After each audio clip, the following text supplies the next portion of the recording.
Captain Insano shows no mercy. Straight cash, homie.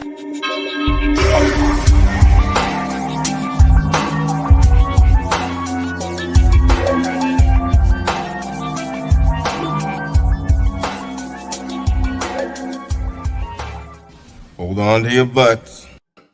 What's up, everybody? Welcome back to the Basement Monsters podcast. I'm Ivan Vargas, as always. My man in the dark, Luke Nettles. And to be honest with you, you're in the dark just like Bears and Bucks fans alike everywhere. Because yesterday was it was just a shit show to say the least with both teams. I know we didn't finish up yesterday. We were both dog tired, and then when I dropped you off at the crib, I was just like, man, I don't know if I'm going to be able to muscle out this last one. So let's go ahead and just recap the blowout that was Saints and Bucks. Sorry to do it, but we got to finish up somewhere. It was something that I never thought was going to happen. I thought it was going to be a way closer game. I didn't think the Saints were going to just be as dominant as they were on defense and on offense. And it was just like, it was unbelievable. I was just like, where's the fight at a certain point in the Buccaneers? Right. Yeah, they don't care. I don't know what their deal is. I mean, they ran the ball 4 times the whole game.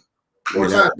4 times. Well, actually 5 because Gabbert taking a knee counts as a run. That's right. It counts as a negative run. Right. So yeah, they ran 5 times if you want to include that. So that'll just let you know exactly that they just gave up early in the game. Right. You know what I mean, like it's. I think they ran 2 in the first half and 2 in the second, and that was it. Yeah, it was bad for Brady. I mean, it was bad for the defense. It was just an all-around bad loss for the whole team. Yeah, and you know what? Brady seemed pissed after the game. He knows that there needs to be changes. 5 times isn't enough. It's not enough with 2 running backs, 2 big running backs like that. You're not getting any push from your offensive line if that's the case. But you didn't even give him a chance with 3 rushes. You gave Fournette. What was it? Fournette had 2, or Jones had 2, and Fournette had 1, or vice versa. And I think Brady had a rush with the Gabbert knee at the end. That's not going to get it done. How do you expect to go deep on a team when they know you're not running the ball? The Bucs were trying to go blow for blow with the Saints when they just should have tried to control the clock and not try to get into a track meet with them. Yeah, I mean, at least you're keeping, and also with running the ball, you're keeping Drew Brees off the damn field. So going 3 and out every time you drive, you ain't doing nothing but helping the Saints by doing that. Because you're allowing their offense to get back on the field more times than your offense. I don't know what the problem is. This is 2 weeks in a row that they've looked like straight shit. Just a big steaming pile.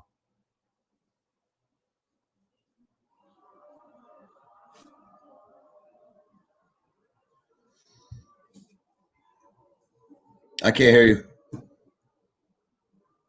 I said, yeah, because if you go ahead and you go and you take that division lightly and you end up running into multiple losses, the Panthers are going to fight. They're right on your ass. I mean, I got Christian McCaffrey re-injured himself, but but if he ends up being fine, I didn't even check if he's all right or not. But if he ends up being all right, that like you said, that Panthers team is totally different with CMC there. It's totally different with CMC in the ball game. And you saw that because they put up 31 points against KC and matched them. Almost beat them. Yeah, I mean, McCaffrey just has his shoulder injuries day to day, but that team is it's a whole nother beast, man. When he's back on that field, that's exactly what's going to happen. Is the Panthers are going to come back and get second place in the division. If Tampa keeps playing like this, it's going to be a long, ugly road. Let's go ahead and move over to this Monday night game quickly because we got What's Up Cuz coming up at 6 o'clock from 6 to 8 with Lance Irving Jr. and Jason Palmer. But I want to get to this Patriots and Jets game because the Jets are who they are, 0-8, looking to they're the leaders in the Trevor Lawrence sweepstakes. I don't see them winning this game whatsoever. But New England is on a kind of 4-game losing streak. The Patriots haven't won since they beat the Oakland Raiders in week 3. Wow. Yeah, there's not much there. I mean, we talked about it yesterday a little bit. We obviously now know that it's the player that makes the coach, because the coach can't do anything with that team now. And Cam's I feel like Cam needs to start looking for a backup job somewhere. I think Cam. Well, the thing is that they have nobody in place for Cam. No, that's 100% right. They're expecting to plug Cam Newton in, and him just okay. I can make a Hogan better. I can make a random player a Pro Bowler. You know what I mean? I could do that. No, Cam Newton's not going to be able to do that within New England. He's not Tom Brady. Cam needed to go to a team that was ready and acclimated to acclimate itself to his skill set. He's not. If that's not it in New England, they're asking him to do things where it's like I get you're trying to be a different type of Cam Newton, but it just seems to not be working out. Like Cam doesn't want to take that type of punishment to the body anymore. Yeah, I mean, or is it that he's just basically trying to save himself now because he wants the hell out of New England? That could be. If you see what they're doing, I mean, there's no reason to stay. Yeah, it could be one and done. It could be one and done in New England. But I mean, for me, it's who else signs you? If you don't perform, if you don't turn this thing around for Cam Newton, if you don't turn your season around, where's the next job going to come from? You know what I mean? Where's the next place you're going to go to? Because you're only on a 1-year contract. I mean, do you think New England's going to re-sign him after this year if they don't make the playoffs, or if they don't, at least have a winning record? No. Yeah, probably not. I mean, like I said, that's what I'm saying. Like if this is who he is and this is how he's going to be playing, he just needs to start looking for a backup job somewhere, because there's not a team on in the NFL that I would say would be like, yeah, go ahead and start for my team. I think that we got to start looking at him. That's great. He's this and he works out like a beast and blah blah blah blah blah. So what? It doesn't translate to the field. That's great. That's great. He can bench press 600 pounds. Can he throw a football to an open receiver? Can he run? Can he make the right play call? Can he do anything? Not only can he run without looking like he's in pain? Can he run without looking like he's a Frankenstein? Because it looked a little robotic. Yeah, it just looks like like he's stiff or something. I don't really know what the deal is, but I mean, he's definitely not a miracle man, and the Patriots need a miracle. So there's that. I don't know what else to say about the Patriots. Right now, it doesn't look good for Bill Belichick. It looks like it looks like Bill's losing this divorce between the Patriots, Brady, and you know what? To be honest with you, good for Tom, but Tom's got some problems of their own. They got problems of their own. Tom knows it. But sticking with this New England and New York game, the Jets. The whole thing about surrounding the Jets right now, the Jets have no story this season. The Jets' story is: are they going to get Trevor Lawrence?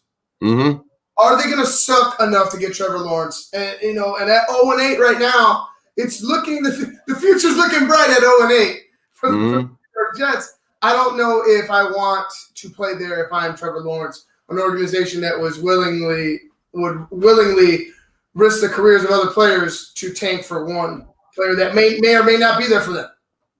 And he may or may not translate. Yeah, exactly. Just because he's lighting it up now doesn't mean he's going to come in and light it up. I mean, that's we've had a couple do that here over the past couple of years, but then we've also had a few that you're just like, yeah, nah, you're probably not going to make it, bud.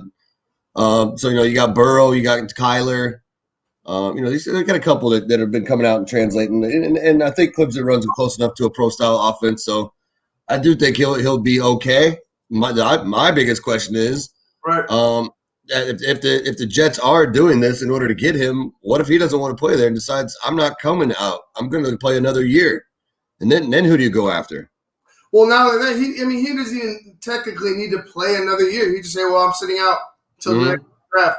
What are you going to do about it? He'll just sit out a year, train for a whole year. We've seen Le'Veon Bell do that shit. We've seen other players sit out, train, and then get another gig. Why not a guy who could go ahead and learn from some private coaching and whatnot, probably some ex-NFLers, probably some ex-NFL coaches or NFL coaches rather, and and just build up to that next year where you're not the number one draft pick. Mm-hmm. Yeah, and he would be the number one draft. Well, I'm talking about where the Jets don't hold the number one draft pick. Right. Yeah, no. Yeah, I mean, he could very well do that. He could also pull an Eli Manning and be, get drafted by New York and be like, I'm not going to play for you guys. You need to find a draft partner, or a trade partner. I mean, and then go ahead and work your way somewhere else. Mm-hmm. As of right now, I mean, I don't know. I could see maybe Gruden trying to finagle something with the Jets, because I don't think he's sold on Carr at all. Gruden would have to give up, and I bet you they would give up like the first. Oh, they gave up Khalil Mack. I mean, they don't have a problem giving stuff up. Yeah, they'd give up the next like 2 or 3 first round draft pick. I would feel that would be something that the Jets would go after. Maybe the next 2, and then like a second and a second and like a fifth, or like a third and like a sixth, or a 4 or a 5th somewhere. Like nothing. I mean, nothing that would be like maybe 3 would be pushing it, but 2. Hey, 2 maybe years in a row, 2 years in a row, you get first round draft picks for Trevor Lawrence plus kickers with the later round picks. Yeah, you never know. I mean, it might also be that other team with the 1-star rating. I mean, the Dallas Cowboys, because they only have 1 star in their helmet, and they're 1-star talent this year. 1-star talent. Yeah, so. I mean, who knows? Maybe your homeboy Jerry Jones puts together a package, and maybe they go after Trevor Lawrence and let Dak go to Chicago or wherever else he might end up. This race, it's going to be interesting. This race to the bottom is going to be interesting because you have a team like the New York Jets, right?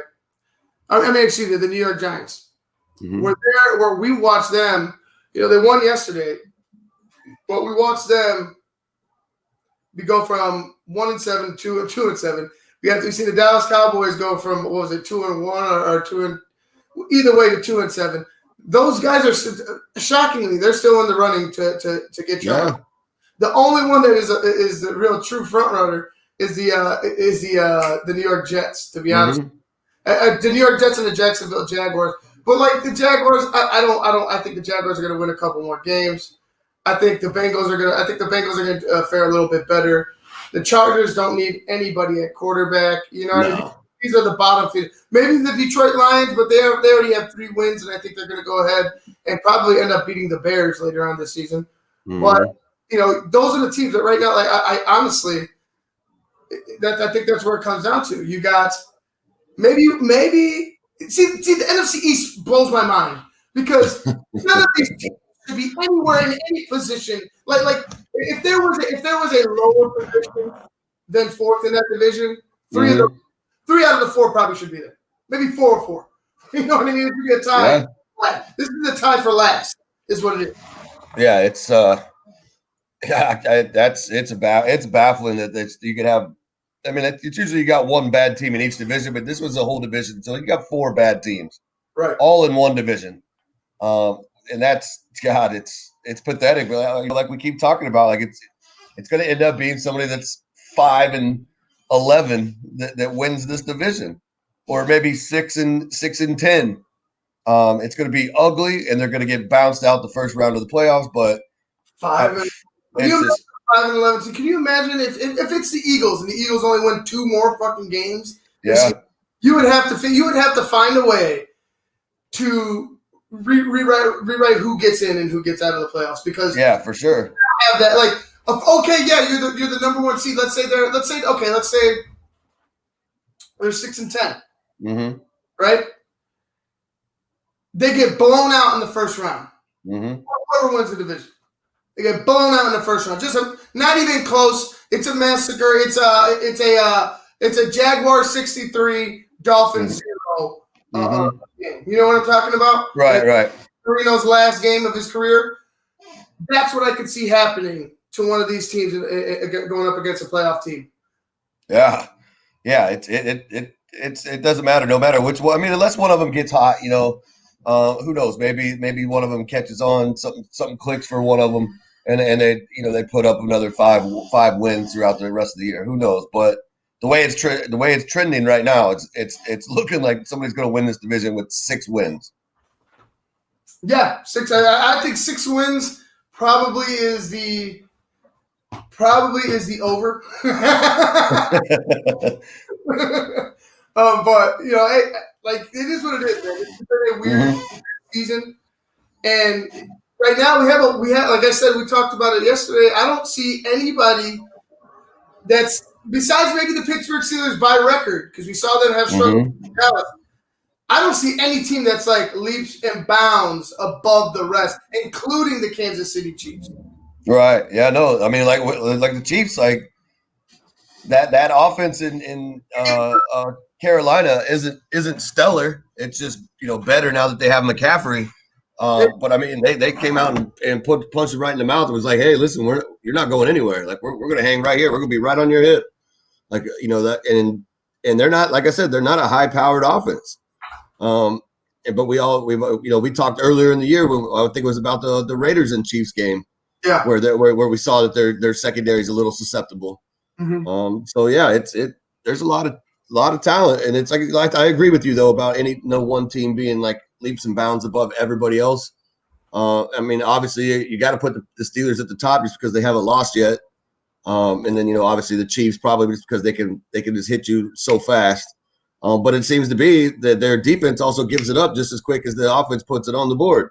Right. So they might find themselves getting in a shootout game somewhere along the playoffs and not be able to keep up because that defense won't be able to stop somebody. But we'll see. I mean, we got to keep it going, and we got to continue to watch games like this on prime time.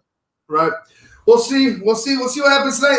Let's wrap it up, dude. Give me your predictions on tonight, Pats and Jets. I think it's going to be a blow. I think New England's going to win it.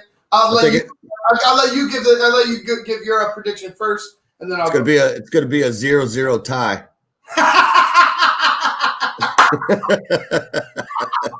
Can you imagine that shit? That would be hilarious. No, but I swear to God, with the way you predict some of the shit you predict, I wouldn't be surprised for a 0-0 tie going into the fourth.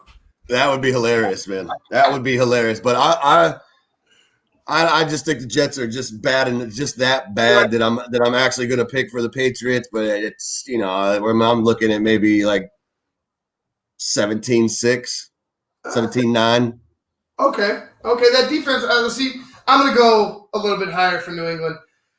I'm going to go 30 to about. I'm going to go upward. We're going to go 30-12. I think they're going to kick 4 field goals. I don't think the Jets are going to get into the end zone today. And I think New England will do enough that it'll be close. It'll be kind of back and forth for the first half, and I think New England will just kind of separate itself come the third quarter on. Mm-hmm. I can see it. I mean, like I said, we gotta watch it. They gotta play the game, but like I said, I'm not happy I have to watch this game. Wasn't happy I had to watch last night's game either. So don't. Oh God. Right. All right, guys, we're gonna go ahead and take off. Hey, remember, check out What's Up, Cuz right after this. It's at 6. Starts at 6 o'clock. With Jason Palmer and his cousin Lance Irving Jr. It's a great show. They're going to have, I believe they have Tom Izzo on tonight. I forgot who their other guest was on.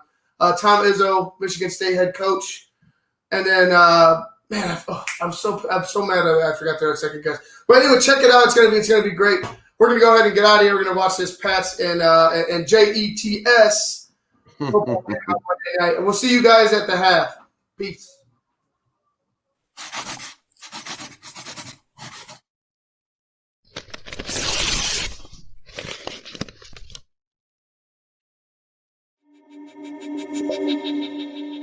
Captain Insano shows no mercy. Straight cash, homie.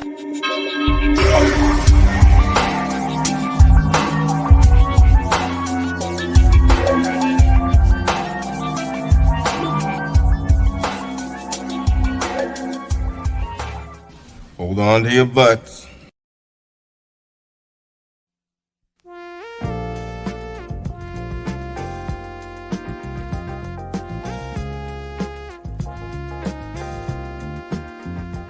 I just heard my favorite band is in town. I'd love to get good seats, but everywhere I've looked, the ticket sites have crazy service fees. Haven't you heard of TixBlitz? Who? TixBlitz. They don't gouge you with crazy fees. The price they advertise is the price you pay, plus a small delivery fee. Never pay service fees again. Go to TIXBLITZ.com today. TixBlitz.com. Guaranteed seats, low prices. That's TixBlitz.com. Every ticket, every venue, everywhere.